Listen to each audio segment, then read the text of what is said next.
El barril de amontillado. Un relato de Edgar Allan Poe.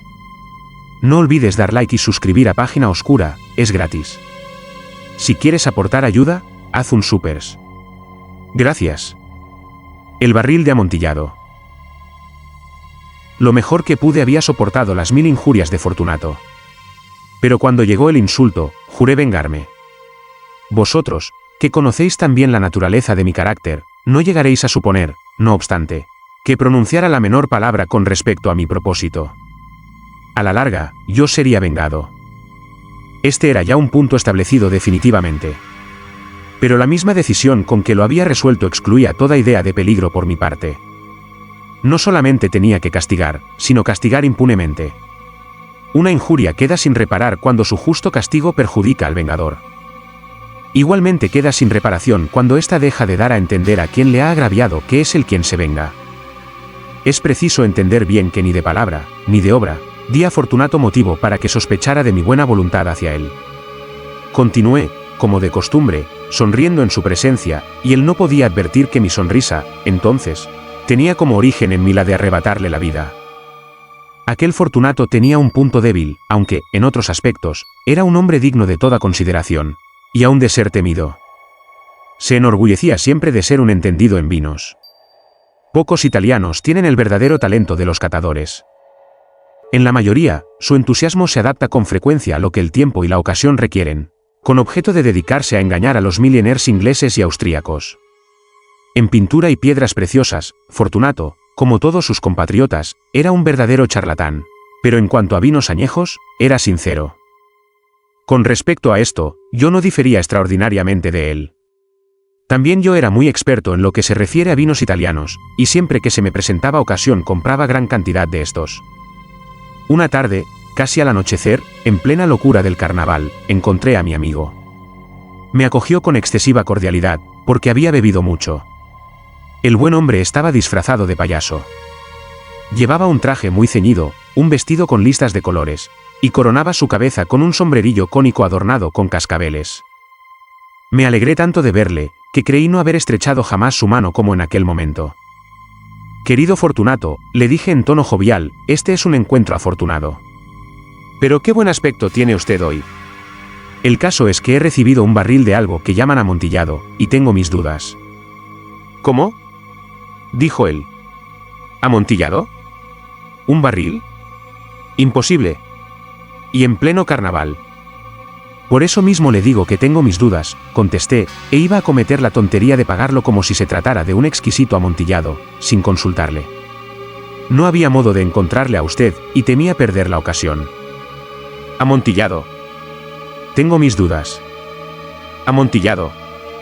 Y he de pagarlo. Amontillado. Pero como supuse que estaba usted muy ocupado, iba ahora a buscar a Lucchesi. Él es un buen entendido. Él me dirá. Lucchesi es incapaz de distinguir el amontillado del Jerez. Y, no obstante, hay imbéciles que creen que su paladar puede competir con el de usted. Vamos, vamos allá. ¿A dónde? A sus bodegas. No, mi querido amigo. No quiero abusar de su amabilidad. Preveo que tiene usted algún compromiso. Lucchesi. No tengo ningún compromiso. Vamos. No, amigo mío. Aunque usted no tenga compromiso alguno, veo que tiene usted mucho frío. Las bodegas son terriblemente húmedas, están materialmente cubiertas de salitre. A pesar de todos, vamos. No importa el frío. Amontillado. Le han engañado a usted, y Lucchesi no sabe distinguir el Jerez del amontillado. Diciendo esto, Fortunato me tomó del brazo. Me puse un antifaz de seda negra y, ciñéndome bien al cuerpo mi roquelaire, me dejé conducir por él hasta mi palazzo. Los criados no estaban en la casa. Habían escapado para celebrar la festividad del carnaval. Ya antes les había dicho que yo no volvería hasta la mañana siguiente, dándoles órdenes concretas para que no estorbaran por la casa.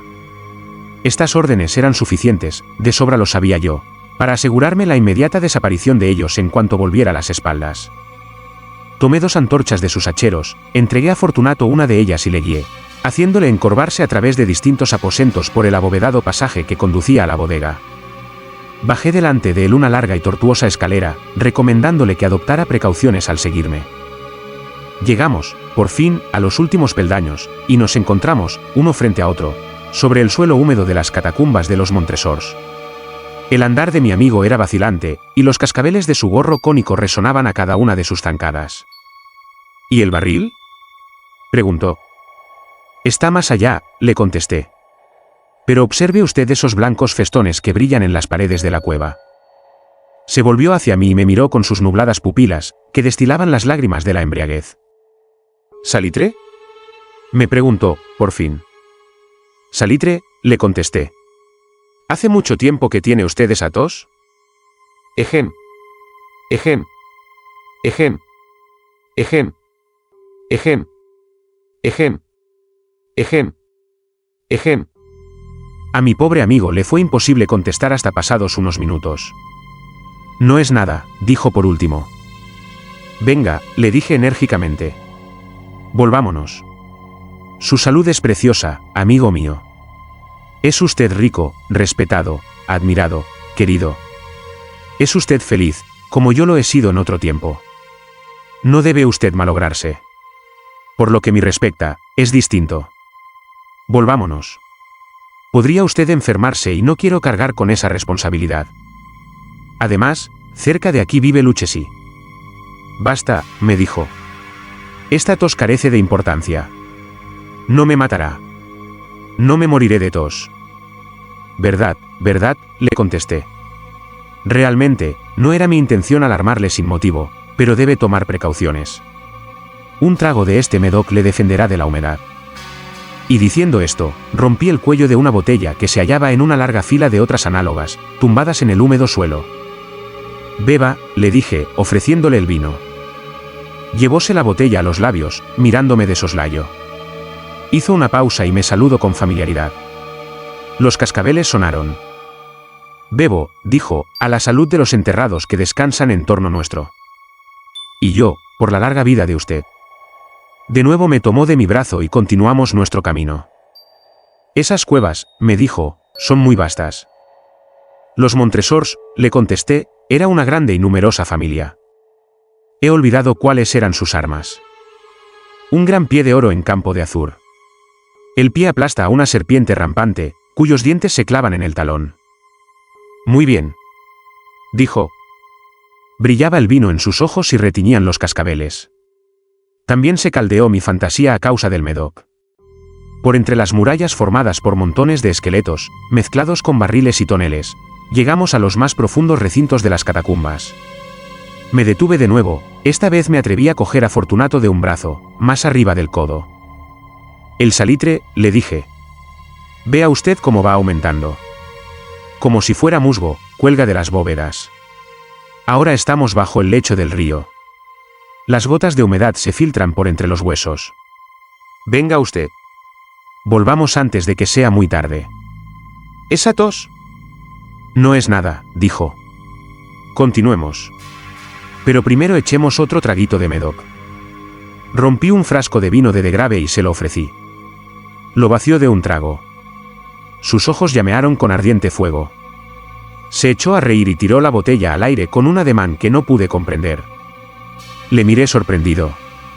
Él repitió el movimiento, un movimiento grotesco. ¿No comprende usted?, preguntó. No, le contesté. Entonces, ¿no es usted de la hermandad? ¿Cómo? ¿No pertenece usted a la masonería? Sí, sí, dije, sí, sí. ¿Usted? Imposible. ¿Un masón? Un masón, repliqué. A ver, un signo, dijo. Le contesté, sacando de debajo de mi roquelaire una paleta de albañil. Usted bromea, dijo, retrocediendo unos pasos. Pero, en fin, vamos por el amontillado. Bien, dije, guardando la herramienta bajo la capa y ofreciéndole de nuevo mi brazo. Apoyóse pesadamente en él y seguimos nuestro camino en busca del amontillado.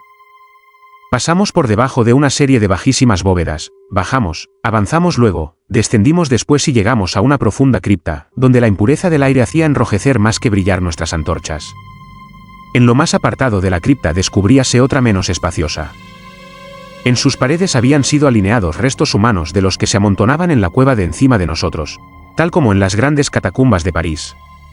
3 lados de aquella cripta interior estaban también adornados del mismo modo. Del cuarto habían sido retirados los huesos y yacían esparcidos por el suelo, formando en un rincón un montón de cierta altura. Dentro de la pared, que había quedado así descubierta por el desprendimiento de los huesos, veíase todavía otro recinto interior, de unos 4 pies de profundidad y 3 de anchura, y con una altura de 6 o 7. No parecía haber sido construido para un uso determinado, sino que formaba sencillamente un hueco entre 2 de los enormes pilares que servían de apoyo a la bóveda de las catacumbas, y se apoyaba en una de las paredes de granito macizo que las circundaban. En vano, Fortunato, levantando su antorcha casi consumida, trataba de penetrar la profundidad de aquel recinto. La débil luz nos impedía distinguir el fondo. «Adelántese», le dije. «Ahí está el amontillado. Si aquí estuviera Lucchesi». «Es un ignorante», interrumpió mi amigo, avanzando con inseguro paso y seguido inmediatamente por mí. En un momento llegó al fondo del nicho, y, al hallar interrumpido su paso por la roca, se detuvo atónito y perplejo. Un momento después había yo conseguido encadenarlo al granito. Había en su superficie 2 argollas de hierro, separadas horizontalmente una de otra por unos 2 pies. Rodear su cintura con los eslabones, para sujetarlo, fue cuestión de pocos segundos. Estaba demasiado aturdido para ofrecerme resistencia. Saqué la llave y retrocedí, saliendo del recinto. «Pase usted la mano por la pared», le dije, «y no podrá menos que sentir el salitre. Está, en efecto, muy húmeda. Permítame que le ruegue que regrese». «¿No?» «Entonces, no me queda más remedio que abandonarlo, pero debo antes prestarle algunos cuidados que están en mi mano». «¿El amontillado?», exclamó mi amigo, que no había salido aún de su asombro. «Cierto», repliqué, «el amontillado». Y diciendo estas palabras, me atareé en aquel montón de huesos a que antes he aludido. Apartándolos a un lado no tardé en dejar al descubierto cierta cantidad de piedra de construcción y mortero. Con estos materiales y la ayuda de mi paleta, empecé activamente a tapar la entrada del nicho.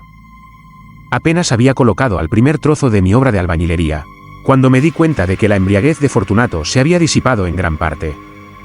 El primer indicio que tuve de ello fue un gemido apagado que salió de la profundidad del recinto. No era ya el grito de un hombre embriagado. Se produjo luego un largo y obstinado silencio. Encima de la primera hilada coloqué la segunda, la tercera y la cuarta. Y oí entonces las furiosas sacudidas de la cadena. El ruido se prolongó unos minutos, durante los cuales, para deleitarme con él, interrumpí mi tarea y me senté en cuclillas sobre los huesos. Cuando se apaciguó, por fin, aquel rechinamiento, cogí de nuevo la paleta y acabé sin interrupción las quinta, sexta y séptima hiladas. La pared se hallaba entonces a la altura de mi pecho. De nuevo me detuve, y, levantando la antorcha por encima de la obra que había ejecutado, dirigí la luz sobre la figura que se hallaba en el interior. Una serie de fuertes y agudos gritos salió de repente de la garganta del hombre encadenado, como si quisiera rechazarme con violencia hacia atrás. Durante un momento vacilé y me estremecí. Saqué mi espada y empecé a tirar estocadas por el interior del nicho. Pero un momento de reflexión bastó para tranquilizarme. Puse la mano sobre la maciza pared de piedra y respiré satisfecho. Volví a acercarme a la pared, y contesté entonces a los gritos de quien clamaba. Los repetí, los acompañé y los vencí en extensión y fuerza. Así lo hice, y el que gritaba acabó por callarse. Ya era medianoche, y llegaba a su término mi trabajo. Había dado fin a las octava, novena y décima hiladas. Había terminado casi la totalidad de la oncena, y quedaba tan solo una piedra que colocar y revocar. Tenía que luchar con su peso. Solo parcialmente se colocaba en la posición necesaria. Pero entonces salió del nicho una risa ahogada, que me puso los pelos de punta. Se emitía con una voz tan triste, que con dificultad la identifiqué con la del noble Fortunato. La voz decía: «Ja, ja, ja. J.E., J.E., J.E. Buena broma, amigo, buena broma. Lo que nos reiremos luego en el palazzo, J.E., J.E., J.E., a propósito de nuestro vino. J.E., J.E., J.E. El amontillado», dije. «J.E., J.E., J.E. Sí, el amontillado. Pero, ¿no se nos hace tarde? ¿No estarán esperándonos en el palazzo Lady Fortunato y los demás?» Vámonos. Sí, dije, vámonos ya. ¿Por el amor de Dios, Montresor? Sí, dije, por el amor de Dios. En vano me esforcé en obtener respuesta a aquellas palabras. Me impacienté y llamé en alta voz. Fortunato. No hubo respuesta, y volví a llamar. Fortunato. Tampoco me contestaron. Introduje una antorcha por el orificio que quedaba y la dejé caer en el interior. Me contestó solo un cascabeleo. Sentía una presión en el corazón, sin duda causada por la humedad de las catacumbas. Me apresuré a terminar mi trabajo. Con muchos esfuerzos coloqué en su sitio la última piedra y la cubrí con argamasa. Volví a levantar la antigua muralla de huesos contra la nueva pared. Durante medio siglo, nadie los ha tocado. In pace requiescat.